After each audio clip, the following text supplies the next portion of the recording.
We rolling? We rolling? All right, guys. All right, we lost a big one. Yeah, we lost a big one this past week. I think he was 89 years old. We lost Bobby Redford. We lost Bobby Redford.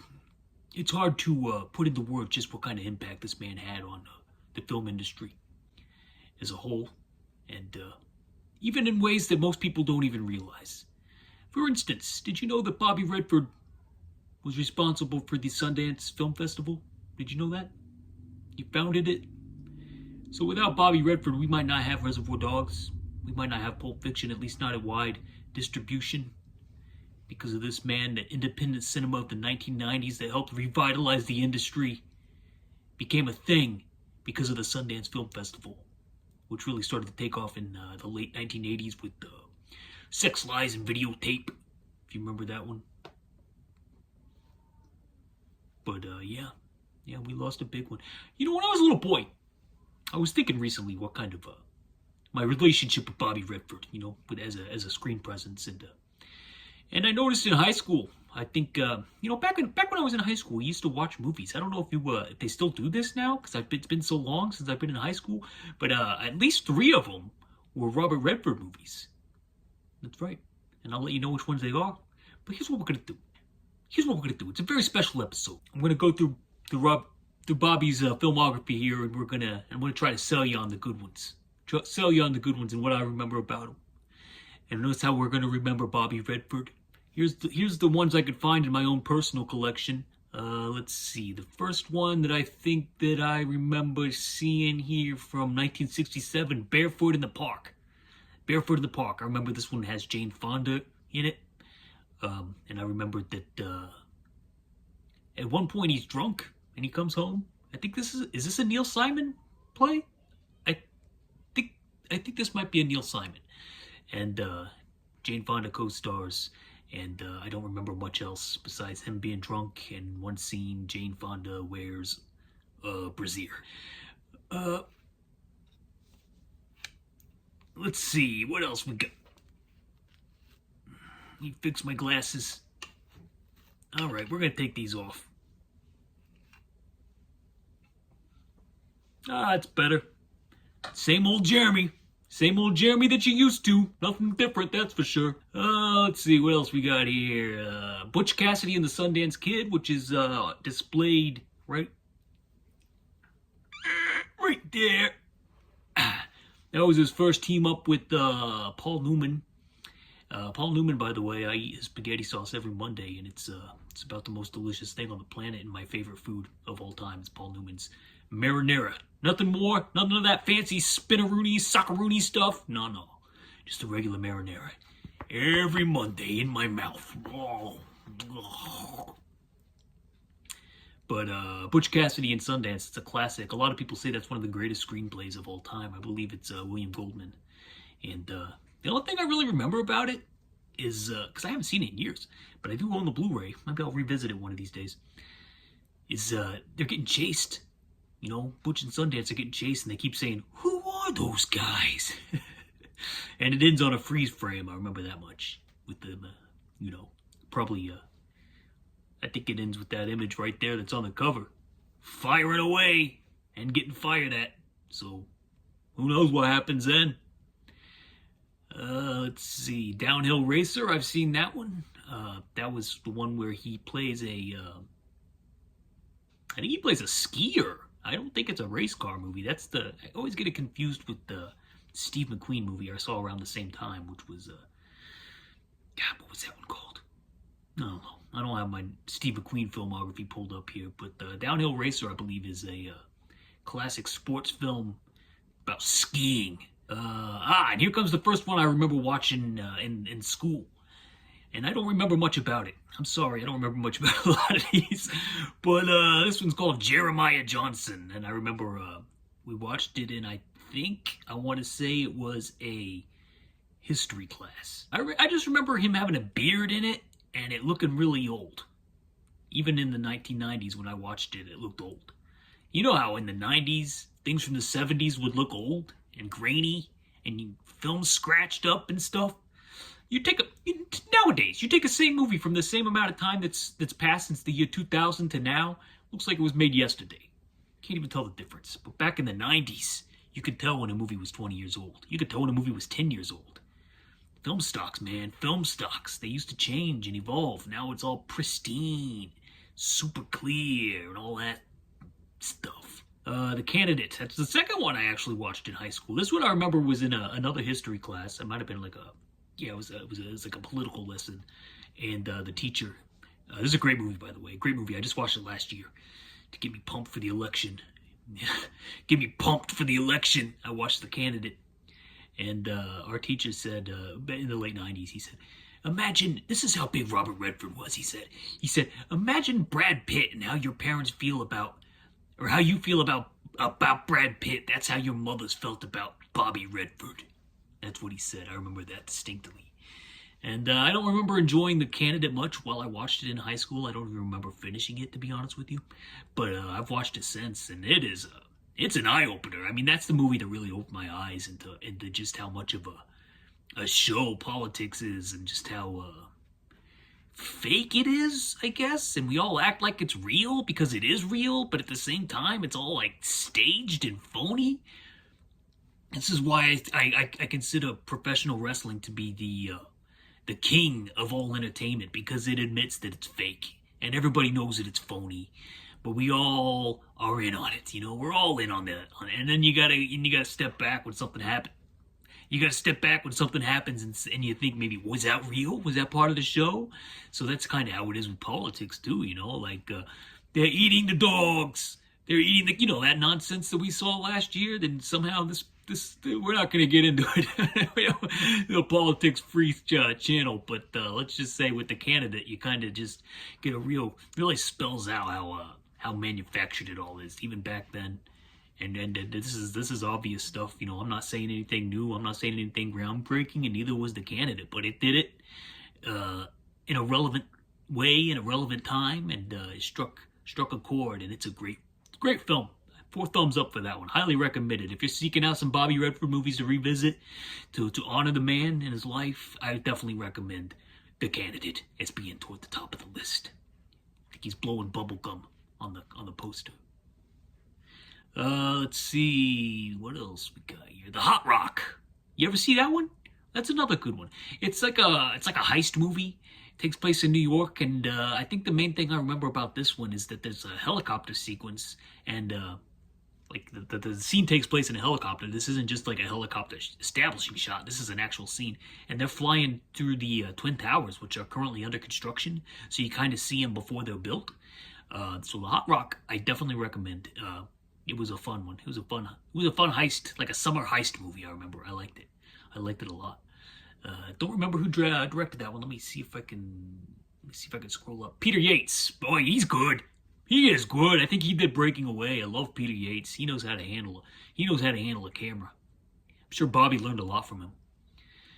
The Sting, that's right here. That's considered one of the all-time twists, twist type movies. The first one that really pulled the wool over the eyes of the audience. The Sting. I'm sorry about my voice, by the way. It's a little hoarse today. I've been working all day, talking a lot. So, I'm a little tired in the vocal cord area, so I apologize if I sound a little different. But we're going to get through this. Don't worry, we're going to get through this. Because we love Bobby Redford, and he would have wanted it this way. He's looking up. He's up there. Bobby's up there right now, and he's looking down at my display. I hope he didn't do that. He's looking down at my display, and he's saying, Jeremiah Johnson, you're doing a great job. Keep it up. Because Bobby loves you. The Sting. Good movie. Haven't seen it in a while, but I remember one part where Paul Newman comes in and he's late for a poker game. And he says, sorry I'm late, I was taking a shit. He says it in such a way that it just cracks me up to this day. Never saw The Great Gatsby. 3 Days of the Condor. That's another classic. I got that one on VHS. Hey, over there. Oh, no. There it goes. We'll get him back up. 3 Days of the Condor. I got that on VHS there. And, what else can you say? It's a good the government's after you type of movie, like a conspiracy type movie. He walks into the office, he's like a government worker, and he walks into his office and everybody's murdered, and then he's gotta get on the run. It's a very exciting movie, holds up really well. If we're going through, if you wanna figure out which Bobby Redford movies you want to watch, that's a great contender. Definitely. The Candidate, and 3 Days of the Condor would be my top two that I'd recommend so far. Great Waldo Pepper, that's another good one. It's got a shocking moment early on that chilled me to the bone. But that was a good one. I like that one. So I'd recommend that one too. Great Waldo Pepper. I think that one was written by Goldman as well. I actually don't remember. I think it was written by. Let me double check. Yep, William Goldman. Great Waldo Pepper. And here comes the big one. Let me get it. Hold on. You see that? All the President's Men, one of the greatest movies of all time. That's the third Bobby Redford I watched in high school. Watched it in journalism class. I remember, here's what I remember most about watching it in high school. I had actually seen it before that. One of the few times I had seen a movie before a teacher made us watch it. And that was my favorite class too. Man, I should have been a journalist. I used to write movie reviews for the paper. God, I loved it. I loved writing those reviews. One time I caught somebody who was plagiarizing and I was a hero. I remember that one too. That was good stuff. But I'd seen this before and over the summer because I'd spent my summers in my teens, the teen years before high school, just watching all the 70s classics I could find and all the President's Men. From the instant I saw it, I loved it. And I didn't even follow politics. I hadn't even started following politics until like 6 years ago. But even me as a non-political junkie back then loved it. Just the investigative journalism aspect of it. I wasn't even following who everybody loved. I just loved watching those guys ride on those yellow pads, to be honest with you, and talking on phones and just smoking cigarettes. Oh, God, I loved it. Oh, my producer's telling me I should not be talking about cigarettes, so I apologize for that. They're bad for you. Don't do it. Don't do cigarettes. There's no hope with dope. You got Deep Throat. He's deep throating in the garage. You remember that scene when he's deep throating in the garage? He's got the flower pot that tells him when to meet the Deep Throat, and he goes into the garage and meets him. God, it's such a classic. And Dustin Hoffman is so good in this too. His hair is all wacky and 70s. Just big. I love that 70s hair. Bobby always has the same haircut in every movie, I think. And he wears it well. And I don't think he ever lost it. I think he lived to 89 years old and he still had a nice, glorious head of hair, just like me. I never had to do anything to change this gorgeous mane. Brubaker! I think I remember watching a little bit of this one. I don't remember much about it. I think it's a Prison Break movie. And I love Prison Break movies, but for some reason, I couldn't quite get into this one. I don't know why. I'll have to revisit it sometime. The Natural. Never seen it, but I know that the scene where he hits the ball into the lights is iconic for sports movies and baseball movies. I know that. I know that much. And I think, who is that? Mike Nichols? Who is that? Mike Nichols? Barry Levinson. My mistake. Barry Levinson. Classic climactic scene. Out of Africa. Never seen it. Never will see it. Used to be at the end of the Ghostbusters tape that I used to have with a bunch of other trailers like The Karate Kid and Just One of the Guys. Now those are classics. Out of Africa. I'd always fast forward that trailer. It bored the crap out of me. And if just the trailer is that boring, I can't imagine how boring the action. Rest in peace, Bobby. Rest in peace. I love you, Bobby, but I'm not gonna watch Out of Africa. Nothing against Africa. I love Africa too, but it looks boring as hell. I'm sorry, it just looks boring.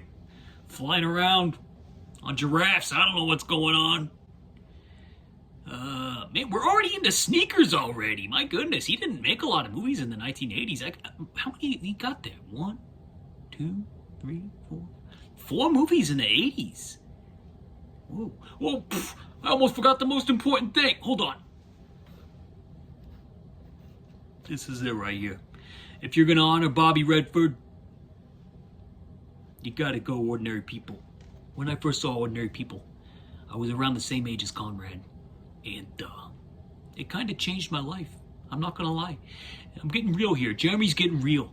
Ordinary People is such a good movie. It's such a powerful movie, especially for people who have nerves and anxiety problems or some type of guilt. It's just I revisit it almost every year, just to revisit Judd Hirsch, just to have him walk me through it, help me through life, Judd Hirsch, such a great character. He's got that sweater.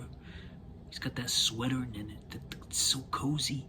It's such a cozy movie with the fall leaves, and then it goes into Christmas, and he's like, and Conrad yells at everybody, he gets all mad, but he's doing it for his own good, They want him to get mad. They want him to show some emotion because he's like a zombie for the first part of it.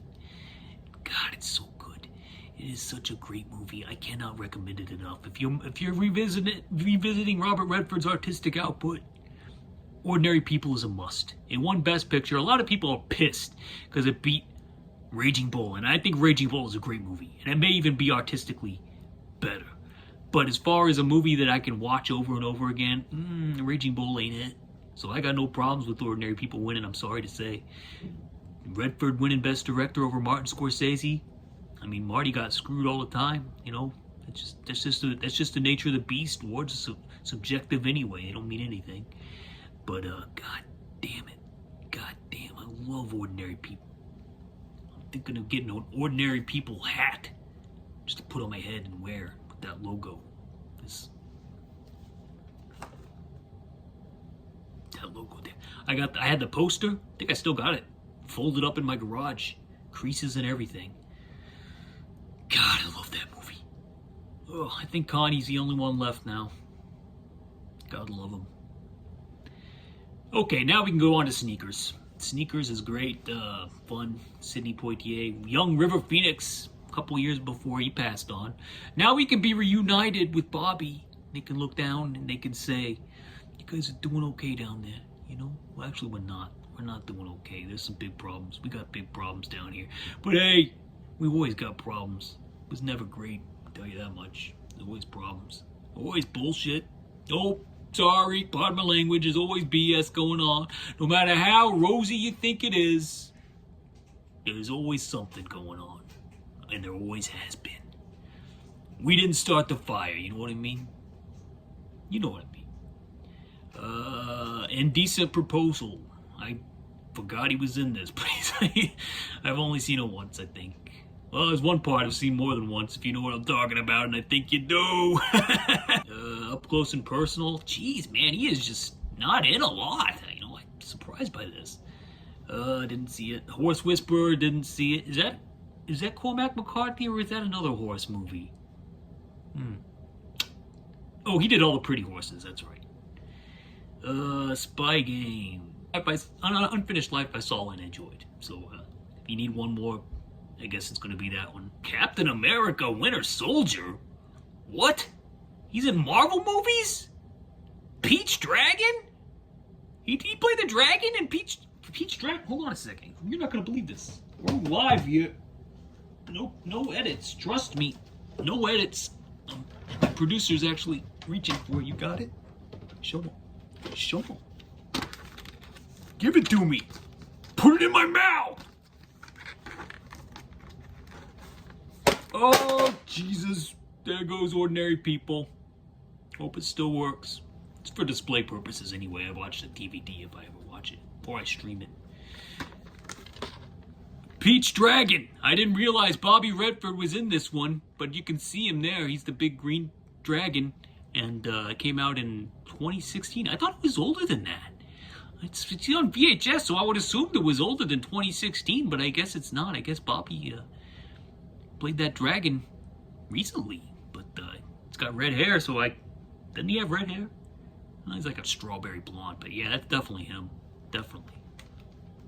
Visual, you can see it right there. It's him. Definitely him. Thank you. Thank you. That was live, by the way. Warts and all.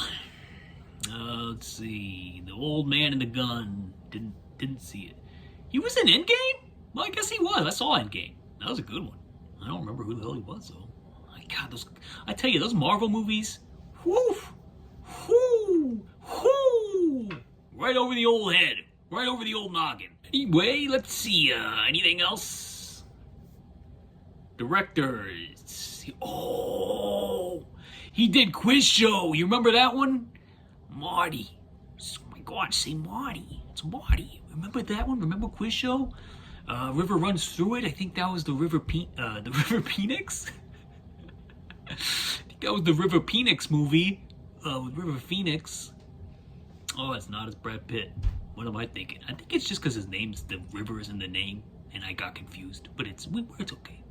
He's definitely a Pete's Dragon, though. We know that much. I showed you the VHS. You saw him on there with the dragon. Civil Action producer. Legend of Bagger Vance. Ugh. Gag me with a spoon on that one. Am I right? J.D. Vance. Ugh. Lions for Lambs. Did we see that one? I don't remember. Conspirator. Nope. Company You Keep. I've never heard of any of these. I'm sure they're great, though. He's got great taste. I'm taking a look at some of the movies he produced. I guess he did Slums of Beverly Hills? She's the One? Is that the movie where Amanda Bynes plays it? No, that's She's the Man. Adderall Diaries. I don't know. White House Plumbers. Bob Woodward. He played Bob Woodward in 2023? Wow, I didn't know that. Is that supposed to be a good show? Oh, uncredited voice cameo. Okay. Anyway, that's it for Bobby. So we decided that if you're gonna watch some Bobby Redford, you should go with The Candidate.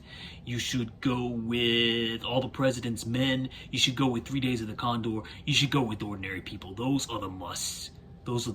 He was great in the 70s. And then he stopped working for a while. I think he probably just concentrating on setting up Sundance every year, probably going in, setting up the theaters, cleaning the theaters with maybe going in after the showings and sweeping up the popcorn, talking to all the celebrities and just getting it all set up, rolling out the chairs, setting the chairs up, getting the screens cleaned up, getting it all ready. But yeah, we're gonna miss you, Bobby. You had a nice long life and you left behind a fabulous body of work. Rest in peace, Bobby. And I do have a quick surprise review. It's another topical one. I watched this on Thursday. We know there's a lot. I'm gonna get serious for a minute. Like I said, this is a very special episode. Okay? I'm gonna get serious. There's a lot going on out there. Yeah. I watched this movie on Thursday, and it kind of blew me away. It's from 1992 or 3, I think, and it's a heavy topic, heavy subject matter, and I don't think the movie executed it as well as I'd hoped. But because overall, I only give it about 2 thumbs. Oh, can't do 2 thumbs. I'm sorry, that's copyrighted. Ebert, apologize. Siskel, I apologize. But I do give it 2 appendages up, which is like fair.